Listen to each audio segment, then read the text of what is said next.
Assalamu alaikum wa rahmatullahi wa barakatuh. Alhamdulillahi rabbil alamin. Wassalatu wassalamu ala ashrafil anbiya'i wal mursalin wa ala alihi wa sahbihi ajma'in, amma ba'd. Ni mara nyingine tena tunakutana katika kuendeleza vipindi vyetu vya mambo mbalimbali yanayotaalaki na Uislamu wetu. Leo tutaelezea mambo ya talaka. Leo tutaelezea matamko ya talaka. Yani talaka mpaka inatoka tamko gani umwambie mke ndio inatoka. Maana sasa hivi mtu eti kazoea eti talaka kuandikiana makaratasi. Hiyo karatasi ni ushahidi tu, lakini talaka ni mwanaume kutamka maneno fulani yafuatayo ndio utakuwa umemwacha mke. Kuna talaka ambayo ni ya dhahiri, kutamka afu ikawa moja kwa moja umeshaingia talaka. Afu kuna talaka ya fumbo.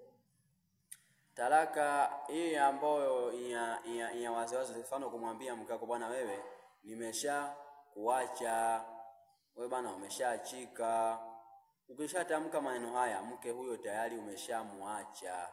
Mke huyo tayari umeshamwacha. Huyo mke tayari ameshamwacha, natakiwa akae eda, huyo umeshamwacha. Na talaka hiyo haina mzaha. Haijalishi umetamka kwa utani unataniana au haijalishi sijui nini labda una nini, shida tu umeshatamka hapo moja kwa moja imeshaingia talaka. Sasa talaka hii ya pili ni talaka ya kinaya, yani talaka ya fumbo. Ni kama vile kumwambia bwana wewe nenda nyumbani, mimi bwana nakupeleka nyumbani. Yani kwa fumbo lolote tu ambalo inamaanisha bwana nimekupeleka nyumbani, bwana wewe ni mtu mwenye kwenda nyumbani. Yani kumwambia kama hivyo, wewe bwana yani kama fumbo kama mfano huu ambao nimeuzungumza hapa. Hii hapa ni talaka ambayo inahitaji mambo mawili. Ikiwa kama umenuia talaka imeshaingia. Ikiwa kama hujanuia talaka, hii hapo bado haijaingia kwa haijatoka kwa talaka. Lakini kama kumwambia nenda na kupeleka nyumbani, ikiwa kama umenuia talaka, huyo tayari umeshamwacha. Ikiwa kama hujanuia kumwacha, hujanuia talaka, basi huyo hujamwacha. Kwenye nafsi yako wewe mwenyewe inaweza kuwa ikatokea hivyo. Ukawatikana kwamba ukatokea umemwacha au hujamwacha, hiyo talaka ya fumbo.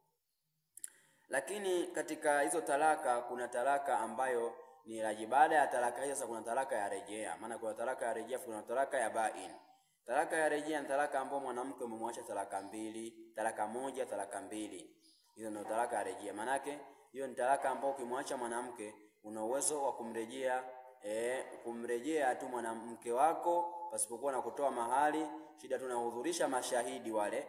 Mashahidi wawili bwana, mimi kwamba kuna tamko mara mimi nimekurejea mke wangu fulani binti fulani. Nimekurejea mke wangu fulani binti fulani. Aliyakuwa na mashahidi ambao wapo, nahudhurisha mashahidi wawili.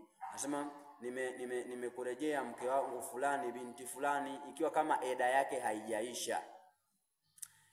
Eda ikiwa kama imeisha mwanamke, lakini mwanamke aliyeachwa talaka moja au talaka mbili kabla eda haijaisha, una uwezo wa kumrejea mke wako, haijalishi anataka au hataki.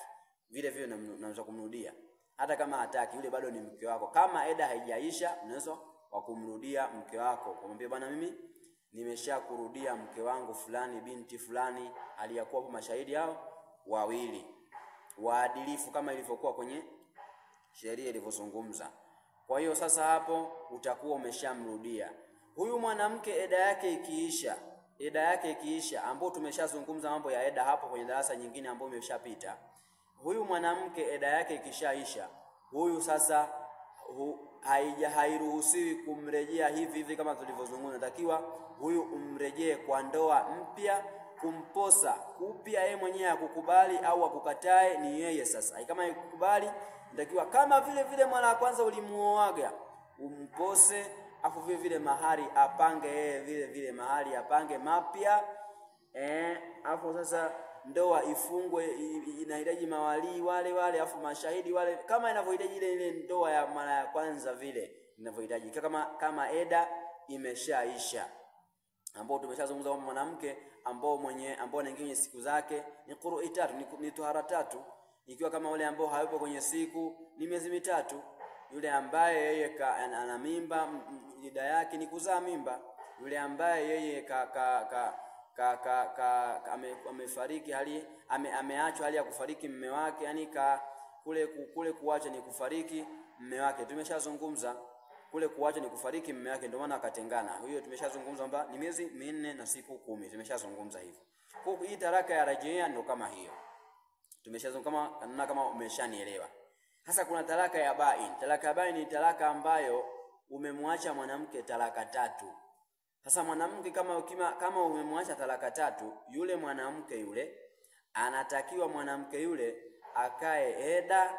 Baada ya kushaisha eda, yule haijaruhusiwa wewe kumuoa mpaka mwanamke yule aposwe na mwanaume mwingine, aolewe, afu tena amuingilie, waishi wanavyotaka wenyewe. Wakija kutengana huko, wewe sasa ndio unaruhusiwa kwenda kumuoa.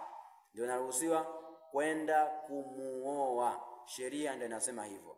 Wala tena yule mwanaume anatakiwa amwache kwa hiari yake yeye mwenyewe, asije akawa labda kalazimishwa. Amwache kwa hiari yake yeye mwenyewe, ndio wewe unaruhusiwa kwenda kuposa tena upya, tena ndio unamuoa. Naona hapo ndugu yangu umeshanielewa. Kwa hiyo inshallah taala ni lazima juu ya mwanaume ajistahadharishe sana na kutamka maneno maneno ya mzaha kwa mke wake. Mambo ya talaka haina mchezo. Ukitamka talaka tu umeshamwacha mke wako. Na ukishamwacha mwanamke ikiwa ni talaka 3, mwanamke huyo anatakiwa aolewe. Akishaolewa aachwe afu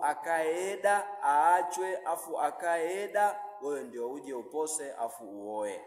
Mwanamke ambaye huwa ana talaka 3, ana talaka 2, yeye sasa ndio maadamu hajamaliza eda yake, unatakiwa unaweza kumrudia bila wasiwasi. Kama tulivyobainisha hapo. Ikiwa kama eda ikiisha, unatakiwa mrudie kwa mahali mpya kabisa, ndoa mpya kabisa ifungwe tena. Kwa hiyo inshallah naona kama umeshanielewa.